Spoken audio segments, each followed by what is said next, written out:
അക്കൗണ്ടിന്റെ പേരിൽ നമ്മൾ ബാങ്കിന് കൊടുക്കുന്നത് എത്രയായിരിക്കും? ബാങ്ക് അക്കൗണ്ട് ഇന്ന് എല്ലാവർക്കും ഉണ്ട് എന്നല്ല, ഒന്നിൽ കൂടുതൽ ബാങ്ക് അക്കൗണ്ട് ഉള്ളവരും നിരവധിയാണ്. എല്ലാവർക്കും ബാങ്ക് അക്കൗണ്ട് ഉണ്ടായിരിക്കണമെന്നാണ് സർക്കാരും പറയുന്നത്. പക്ഷേ ഈ അക്കൗണ്ടിന്റെ പേരിൽ ബാങ്കുകൾ നമ്മളിൽ നിന്ന് പല വിധത്തിൽ ഈടാക്കുന്നത് എത്രയാണ്? അതിൽ പലതും നിങ്ങളുടെ അറിവില്ലാതെ തന്നെയാണ്. അതേക്കുറിച്ച് പറയാം. ഡെബിറ്റ് കാർഡിന്റെ വാർഷിക ഫീസ്, മിനിമം ബാലൻസ് നിലനിർത്താത്തതിനുള്ള പിഴ, SMS alert charge, account maintenance fees, ഇങ്ങനെ ചെറുതായി തോന്നുന്ന പല തുകയും ചേർന്നാൽ വലിയൊരു ചെലവായി മാറുന്നു. ഇപ്പോൾ പുറത്തു വന്ന കണക്കുകൾ പ്രകാരം 2025-26 സാമ്പത്തിക വർഷത്തിൽ മാത്രം മിനിമം ബാലൻസ് നിലനിർത്താത്തതിനുള്ള പിഴയായി ഇന്ത്യൻ ബാങ്കുകൾ ഉപഭോക്താക്കളിൽ നിന്ന് ഏകദേശം 7100 കോടി രൂപയാണ് ഈടാക്കിയത്. അതായത് ബാങ്കുകൾക്ക് പലിശയിൽ നിന്ന് മാത്രമല്ല, ഉപഭോക്താക്കൾ നൽകുന്ന ഇത്തരം ഫീസുകളിലും വൻ വരുമാനമുണ്ട്. എന്നാൽ ആദ്യം മനസ്സിലാക്കേണ്ടത് മിനിമം ആവറേജ് ബാലൻസ് അഥവാ MAB എന്താണെന്നതാണ്. പല ബാങ്കുകളും നിങ്ങളുടെ സേവിങ്സ് അക്കൗണ്ടിൽ ഒരു നിശ്ചിത ശരാശരി തുക എപ്പോഴും നിലനിർത്തണമെന്ന് ആവശ്യപ്പെടുന്നു. ഇത് ബാങ്കുകൾക്കനുസരിച്ച് വ്യത്യാസപ്പെടും. ചില ബാങ്കുകളിൽ 2000 രൂപ മതിയാകാം, ചില ബാങ്കുകളിൽ 10,000-ഓ 20,000-ഓ അതിലും കൂടുതലോ വേണമെന്ന നിബന്ധനയുണ്ടാകും. ഒരു മാസത്തിൽ പലതവണ പണം പിൻവലിച്ച് അക്കൗണ്ടിലെ ബാലൻസ് കുറയുകയാണെങ്കിൽ മാസാവസാനത്തെ ശരാശരി ബാങ്ക് നിശ്ചയിച്ച തുകയ്ക്ക് താഴെയായാൽ പിഴ ഈടാകും. പലരും മാസാവസാനം അക്കൗണ്ടിൽ പണമില്ലാത്തതുകൊണ്ടാണ് ഈ പിഴ അടയ്ക്കുന്നത്, അതും പലപ്പോഴും അവരറിയാതെ തന്നെ. ഇനി മറ്റൊരു കാര്യം, ഇന്ന് പണം അടയ്ക്കാൻ നമ്മൾ കൂടുതലും UPI ആണ് ഉപയോഗിക്കുന്നത്. കടയിൽ പോയാലും പെട്രോൾ പമ്പിൽ പോയാലും ഓൺലൈനായി സാധനങ്ങൾ വാങ്ങിയാലും ഗൂഗിൾ പേ, ഫോൺ പേ, ഭീം, പേടിഎം തുടങ്ങിയ സംവിധാനങ്ങളാണ് ഉപയോഗിക്കുന്നത്. അങ്ങനെയായിരിക്കെ ഡെബിറ്റ് കാർഡ് വർഷം മുഴുവൻ പേഴ്സിൽ കിടക്കുകയാണ്. ചിലർ ഒരു വർഷം പോലും കാർഡ് ഉപയോഗിക്കാറില്ല. പക്ഷെ ഉപയോഗിച്ചാലും ഇല്ലെങ്കിലും വാർഷിക ഡെബിറ്റ് കാർഡ് ഫീസ് പല ബാങ്കുകളും ഈടാക്കുന്നു. കൂടാതെ കാർഡ് നഷ്ടപ്പെട്ടാൽ പുതിയ കാർഡ് വാങ്ങാനുള്ള ഫീസ്, അന്താരാഷ്ട്ര ഇടപാടുകളുടെ ഫീസ്, അധിക ATM ഇടപാടുകളുടെ ഫീസ് എന്നിവയും വേറെയുണ്ട്. അതായത് ഉപയോഗിക്കാത്ത ഒരു സേവനത്തിനും പല ഉപഭോക്താക്കളും പണം നൽകുകയാണ്. പാർലമെന്റിൽ അവതരിപ്പിച്ച കണക്കുകളിൽ മറ്റൊരു ശ്രദ്ധേയമായ കാര്യം സ്വകാര്യ ബാങ്കുകളുടെ പങ്കാണ്.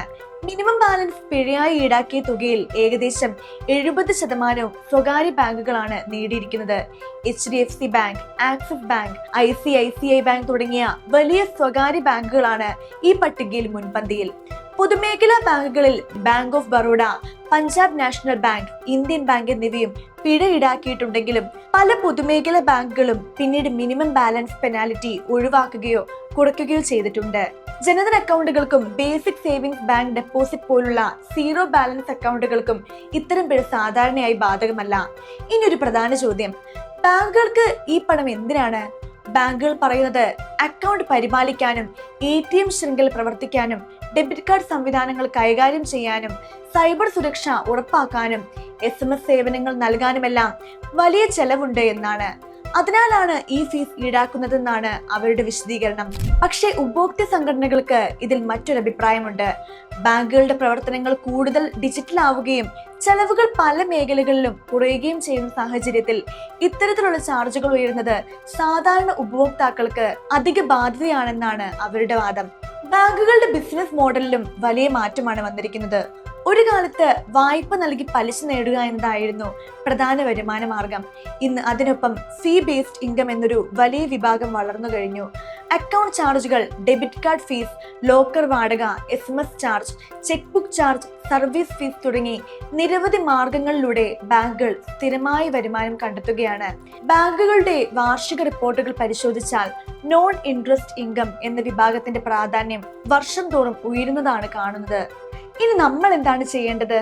ഒന്നാമതായി നിങ്ങളുടെ ബാങ്ക് അക്കൗണ്ടിന്റെ മിനിമം ആവറേജ് ബാലൻസ് എത്രയാണെന്ന് അറിയണം. പലർക്കും സ്വന്തം അക്കൗണ്ടിന്റെ നിയമങ്ങൾ പോലും അറിയില്ല. രണ്ടാമതായി ഉപയോഗിക്കാത്ത ഡെബിറ്റ് കാർഡ് ഉണ്ടെങ്കിൽ അത് തുടരേണ്ട ആവശ്യമുണ്ടോ എന്ന് പരിശോധിക്കുക. ചില സാഹചര്യങ്ങളിൽ അത് റദ്ദാക്കുകയോ കുറഞ്ഞ ഫീസ് ഉള്ള കാർഡിലേക്ക് മാറുകയോ ചെയ്യാം. മൂന്നാമതായി ബാങ്കിന്റെ ഷെഡ്യൂൾസ് ഓഫ് ചാർജസ് വർഷത്തിൽ ഒരിക്കലെങ്കിലും പരിശോധിക്കുക. കാരണം പല ബാങ്കുകളും ഇടയ്ക്കിടെ ചാർജുകൾ പുതുക്കാറുണ്ട്. നാലാമതായി ഒന്നിലധികം സേവിങ്സ് അക്കൗണ്ടുകൾ ഉണ്ടെങ്കിൽ അവയെല്ലാം നിലനിർത്തേണ്ട ആവശ്യമുണ്ടോ എന്ന് ആലോചിക്കുക.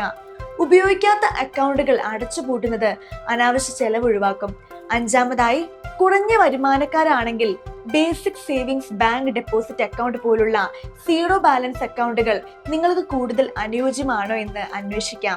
ഒരു കാര്യം കൂടി ഓർക്കണം, എല്ലാ ബാങ്കുകളും ഒരേ രീതിയിൽ ചാർജുകൾ ഈടാക്കുന്നില്ല. ബാങ്കുകൾക്കിടയിൽ വലിയ വ്യത്യാസമുണ്ട്. അതുകൊണ്ട് വലിയ അക്കൗണ്ട് തുടങ്ങുമ്പോൾ പലിശ നിരക്ക് മാത്രം നോക്കാതെ മിനിമം ബാലൻസ് എത്രയാണ്, ഡെബിറ്റ് കാർഡ് ഫീസ് എത്രയാണ്, SMS ചാർജ് ഉണ്ടോ, മറ്റ് സേവിംഗ് ഫീസുകൾ എന്തൊക്കെയാണ് എന്നതുകൂടി പരിശോധിക്കണം. ചെറിയ അക്ഷരങ്ങളിൽ എഴുതിയിരിക്കുന്ന നിബന്ധനകൾ പലപ്പോഴും വർഷാവസാനം വലിയ ചെലവായി മാറും. അവസാനമായി ഒരു ചോദ്യം, നിങ്ങൾ ഇപ്പോൾ ഉപയോഗിക്കുന്ന ബാങ്ക് അക്കൗണ്ടിൽ മിനിമം ബാലൻസ് നിലനിർത്തേണ്ട നിബന്ധനയുണ്ടോ?